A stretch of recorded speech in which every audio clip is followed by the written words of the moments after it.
Hello, જાગૃત આવાજમાં તમારું સ્વાગત છે. મારું નામ ચિંતન નથી.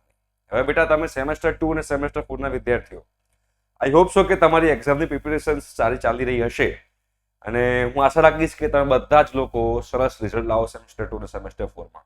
અને જે લોકો જાગૃત આવાજ સાથે જોડાયેલા છે એ લોકોના અત્યારે ઝૂમ મીટિંગ ઉપર લાઈવ સેશન ચાલી રહ્યા છે દરેક સબ્જેક્ટના. ઓકે, સેમેસ્ટર 2 હોય કે સેમેસ્ટર 4 હોય, અને એ લોકોને આપણે એક્ઝામની પ્રિપેરેશન કરાવી રહ્યા છીએ. ઓકે, તો તમારે બી અમારી સાથે જોડાવવું હોય તો ડિસ્ક્રિપ્શન બોક્સમાં એ બધા કોર્સની લિંક છે, તમે લોકો જોડાઈ શકો છો અને આ ઝૂમના લાઈવ સેશનનો તમે ફાયદો ઉઠાવી શકો છો. ઓકે, હવે આ સૌથી ઇમ્પોર્ટન્ટ સર્ક્યુલર છે બેટા. કયો સૌથી ઇમ્પોર્ટન્ટ સર્ક્યુલર? તમારા એક્ઝામ સેન્ટર્સનો. યાદ રાખજો, આ ભૂલ ના થાય. ઘણા બધા વિદ્યાર્થીઓને આ વસ્તુ ખબર નહીં હોય. જો અહીંયા આગળ જે લોકો ઇન્ડસ કોલેજમાં છે એ લોકોનું જે એક્ઝામ સેન્ટર છે એ સાલ કોલેજ છે. જો એ લખેલું છે અહીંયા ઇન્સ્ટિટ્યૂટ નેમ અને એનું એક્ઝામ સેન્ટર. જે લોકો નારાયણ શાસ્ત્રી કોલેજમાં છે એ લોકોનું એક્ઝામ સેન્ટર એલડી કોલેજ છે. જે લોકો સીયુ શાહની અંદર છે, college of engineering and technology, એ લોકોનું સીયુ શાહ ગવર્મેન્ટ પોલિટેકનિકમાં એનું સેન્ટર છે. જે લોકો યુનિવર્સલ કોલેજ એન્જિનિયરિંગ એન્ડ ટેકનોલોજીમાં છે એ લોકોનું એઆઈટી જે છે એ લોકોનું એક્ઝામ સેન્ટર છે. જે લોકો સિલ્વર ઓક કોલેજમાં છે એ લોકોનું અમદાવાદ એઆઈટી ની અંદર એનું સેન્ટર છે.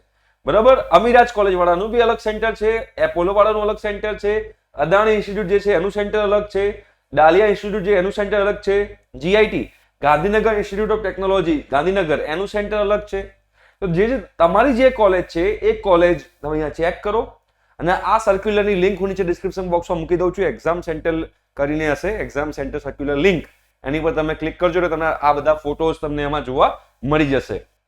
ઠીક છે, તો આ ખાસ તમે લોકો ધ્યાન રાખજો.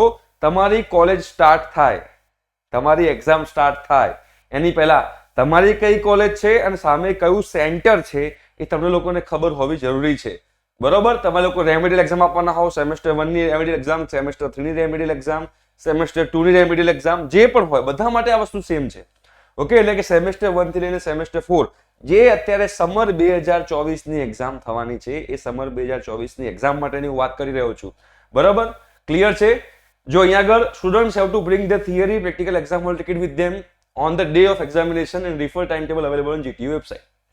ઓકે, તો આ એક્ઝામ સેન્ટર તમે લોકો ધ્યાનમાં રાખજો અને એ પ્રમાણે તમે લોકો તૈયાર રહેજો. પછી એવું ના થાય કે તમે તમારી કોલેજમાં જાઓ બેટા અને ત્યાં આગળ એક્ઝામ સેન્ટર ના હોય અને એન્ડ મોમેન્ટ પર ભાગાદોડી થાય અને આપણે ખાલી ખોટા સ્ટ્રેસમાં મુકાઈએ અને આપણે જે યાદ રાખેલું હોય એ પણ આપણે ભૂલી જઈએ. એવું ના થાય એના માટે અત્યારથી તમને લોકોને ખબર હોવી જોઈએ એક્ઝામ સેન્ટર કયા કયા છે. અને એ એક્ઝામ સેન્ટર દરેકના બદલાયા નથી. જે અમુક અમુક કોલેજો છે એના એક્ઝામ સેન્ટર બદલાયા છે. એ એક્ઝામ સેન્ટરની લિંક હું નીચે મૂકી દઉં છું, તમને લોકોને કામમાં આવશે. ઠીક છે? Thank you so much. By.